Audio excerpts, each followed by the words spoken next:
सुशांत सिंह राजपूत की हत्या के बाद कई चीजें बाहर निकल के आई हैं। कुछ मैंने इंटरव्यूज पढ़े हैं, कुछ डायरेक्टली भी बात की है। तो उनके पिताजी का कहना है कि वो फिल्म इंडस्ट्री में हो रही टेंशन के करके बहुत ज्यादा परेशान थे। अभिषेक कपूर जिन्होंने उन्हें लॉन्च किया, उनके साथ हाल ही में एक फिल्म की है केदारनाथ। उनका कहना है कि it was a systematic dismantling of a fragile mind. नमस्ते, मैं हूं पायल रोहातगी। जी हां, हम सबको पता है कि सुशांत सिंह राजपूत की डेथ के लिए बहुत सारे लोगों के खिलाफ एफआईआर दर्ज करी गई है। उनकी लॉन्ग टर्म पार्टनर रह चुकी हैं। उनका कहना है कि वो सामाजिक रूप से की गई अपमान और बेइज्जती नहीं सहन कर पाया।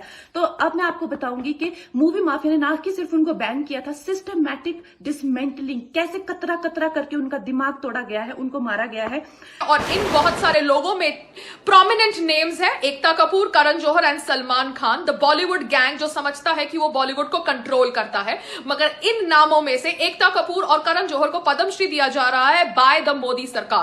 तो ब्लाइंड आइटम आप इसलिए लिखते हैं क्योंकि आप जब झूठ लिखना होता है, आपको के अगेंस्ट कोई लीगल एक्शन नहीं लिया सकता क्योंकि आपका तो नाम ही नहीं लिखा। मगर उसकी जो डिस्क्रिप्शन होती है, जैसे मेरे बारे में लिखा जाएगा कि जिस लड़की के घुंघराले बाल हैं, जिसको नेशनल अवार्ड मिला हुआ है, साइकोटिक है, इस तरह से जो कि मनाली से डिस्क्रिप्शन पूरी दी जाएगी मगर नाम नहीं लिखा जाएगा। मुझे लगता है कि इनको अब पद्मश्री नहीं मिलना चाहिए because they do not deserve it after what they do to newcomers and established actors. जी हाँ, ये लोग गैंग बनाते हैं, लोगों से काम छीनते हैं अगर इनकी बातें नहीं मानी जाती। 23 अगस्त 2017 को बॉलीवुड लाइव सुशांत के बारे में लिखता है कि वो जब भी सेक्स करता है तो सिर्फ अपने ही गाने सुनता है, वो सबसे बड़ा नार्सिसिस्ट है। 16 दिसंबर 2016 में मुंबई मिरर लिखता है कि सुशांत एक ट्रक ड्राइवर की तरह लगता है। 22 फरवरी 2019 को मुंबई मिरर लिखता है कि पार्टी में तमाशा करने के बाद सुशांत ने कांच की बोतल एक डायरेक्टर के सर पे दे मारी। एंड ऑब्वियसली जब इनकी ये सच्चाई लोगों के सामने आ चुकी है तो as an Indian citizen, I would not like to see an Ekta Kapoor and an Karan Johar receiving a national award, that is a Padam Shri, for their contribution in cinema. 18 अक्टूबर 2018 को DNA लिखता है कि सुशांत ने अपनी को actor का rape किया और वो मीटू के चलते अब जेल जा सकता है। और ऐसी न जाने कितने अनगिनत झूठ।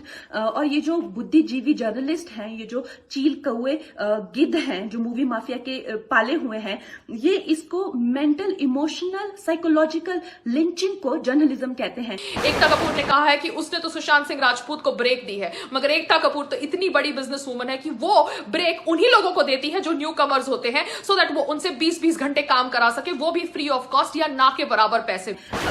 मेरे बारे में आज तक जो भी कहा गया मैंने कुछ नहीं कहा, लेकिन जब एक स्वतंत्रता सेनानी के खिलाफ गंदगी लिखी गई, मैंने उस जर्नलिस्ट को कॉन्फ्रंट किया। आपको पता है उसी रात 4 सीनियर जर्नलिस्ट ने मेरे खिलाफ एक गिल्ड बनाई। ऐलान किया गया कि इसकी फिल्म को बैन किया जाए, फ्लॉप किया जाए।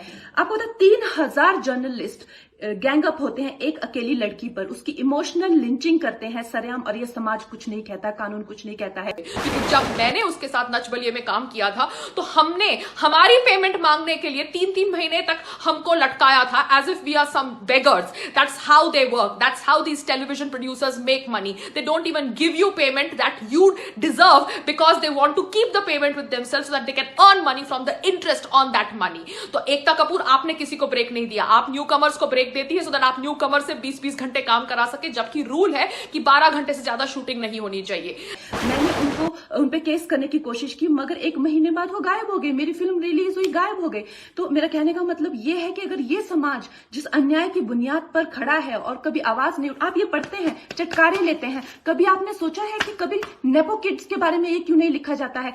रही बात करण जौहर की, Karan Johar, you say that you work with stars, you can work with stars and moons and whatever you feel like, because from now onwards nobody is going to watch your film. So take away the Padam Shri that has been awarded to Karan Johar and Ekta Kapoor, and that is my request to Modi Sarkar. Namaste. तो ये अन्याय का फंदा किसी दिन आपके बच्चों के गले में लटका मिलेगा, आपके गले में लटका मिलेगा। इसलिए जब तालियां बजेगी और सीटियां बजेगी तब आपको पता चलेगा कि क्या गुजरती होगी।